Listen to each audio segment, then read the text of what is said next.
everyone, and welcome to another episode of Around the Kitchen with Steve. This episode is all about the green as we are celebrating St. Patrick's Day.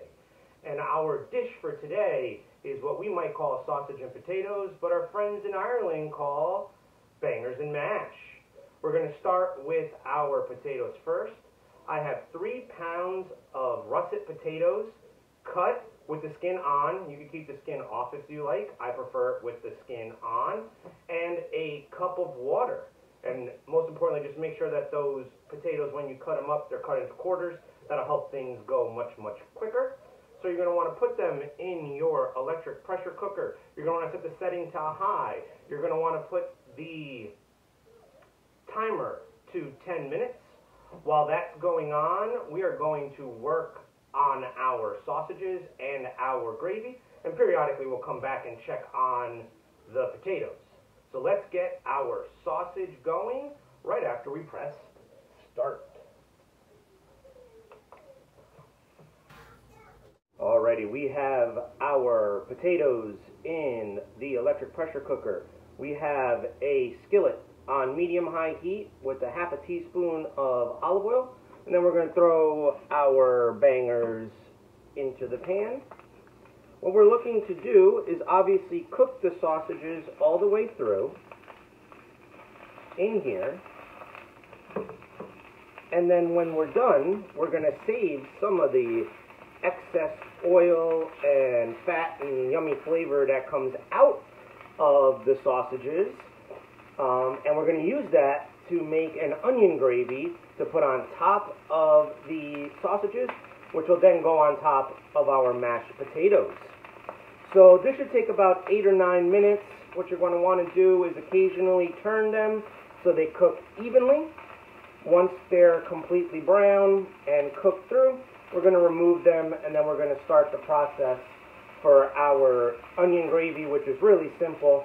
It's just going to be onions, some beef stock, some flour, a little salt, a little pepper, and then we'll be ready to go. So these are going. If it starts steaming and boiling and getting kind of loud, you could just lower the heat a smidge and just keep an eye on these. And like I said, every minute or two, turn them so they cook evenly. Should be done anywhere from 8 to 10 minutes. So we'll see you on our next stop, which will most likely be on back to the sausages, unless the potatoes surprise me and they're ready first. We're a little bit more than halfway through the cooking process. I just wanted to show you how lovely those bangers are getting on the outside. A nice little brown cooking color that just lets you know that they're cooking great on the outside, steaming on the inside. So hopefully they have a nice crisp when you bite into them. We should probably need to go for another 2 or 3 minutes. Because we are doing this in a cast iron skillet, we're getting a lot of smoke. So you just might want to use the fan above your stove, so that way your house doesn't turn into a smoky house. So a couple more minutes and then we'll be back to take our sausages out of the plate and start our onion gravy. Alrighty, we are removing our beautiful sausages from the pan. We're going to put that there. We're going to put those back. Fantastic. Once again, I wish we had smell-o-vision for the videos because everything smells fantastic.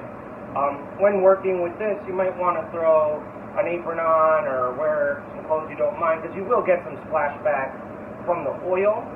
What I'm going to do right now is I'm going to lower the heat to a medium heat. Once this has cooled off a little bit, I'm going to add in our onion gravy ingredients, which we have onions, garlic, flour, beef stock, and a little bit more oil. And from there, we'll dump all this in, saute everything. It'll gather all the delicious flavors from the bangers, the meatiness from the beef stock, and it'll thicken with the flour. So we'll be back in a couple minutes. We'll check on our potatoes, then we'll start our onion gravy. Our potatoes have officially started their countdown. Once that's done and reaches 0, we're going to allow it 5 minutes to release naturally. Then we'll do our, for those of you who have watched my videos before, what I call the geyser moment. And from there, we'll be able to open it after it's been released. And then we'll add in my case, some dairy-free creamer, some dairy-free butter, salt, pepper. We'll mix that all together and we will have our mashed potatoes. Alrighty, so we're gonna just add in a smidge of olive oil because we still have some from before, as well as some of the juices from the bangers. So I'm just gonna put a smidge. Also, I take the top off, just a little bit. Now we're gonna add in our 1 large onion and our 2 cloves of garlic. We're going to allow that to brown in this pan for about 4 minutes, and then we will add in our remaining ingredients. You just want to make sure that the oil cooks the onions through so they're nice and soft and they get a nice brown color. Again, that should hopefully be about 4 minutes, and then we can go ahead and add our remaining ingredients.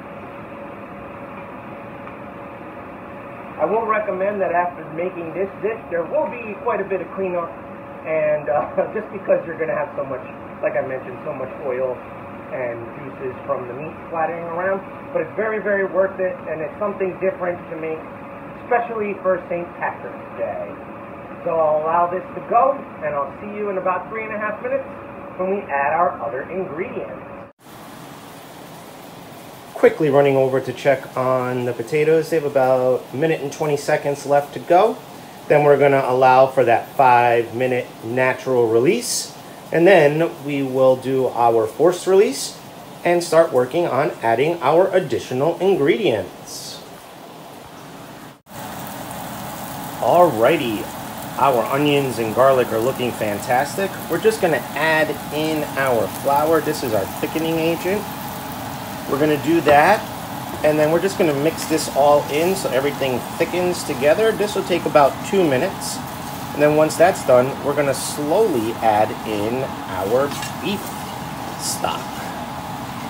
So let me just mix that in. We want to get this completely incorporated so that way everything gets nice and thick. So we'll see you in about 1.5 minutes while we slowly add our stock.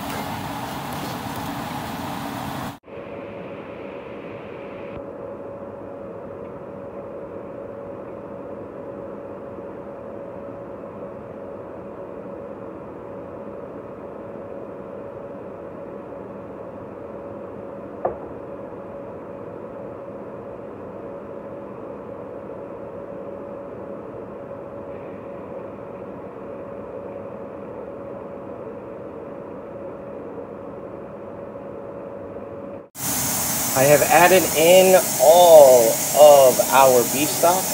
It is now mixing in with the onions, the garlic, the flour, boiling up, thickening, so that way we can absorb all those flavors together, and that way we'll be able to.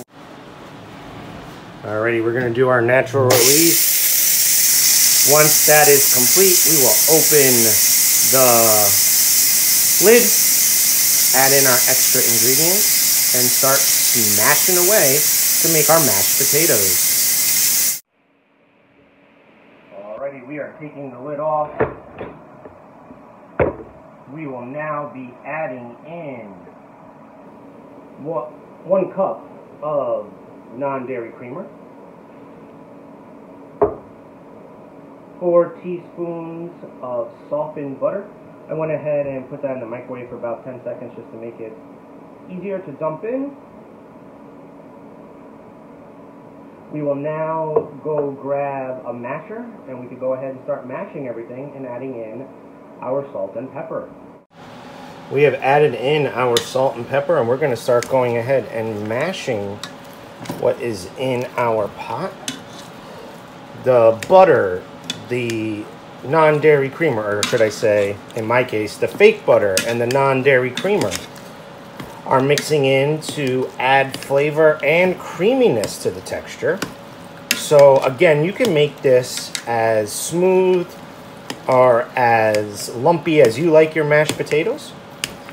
So this is great. You could do it right in the pot And then what's great is once it's done, you can turn it off, allow it to cool in the pot, and it'll go ahead and again keep absorbing the smoothness and the texture of the creamer and the imitation butter.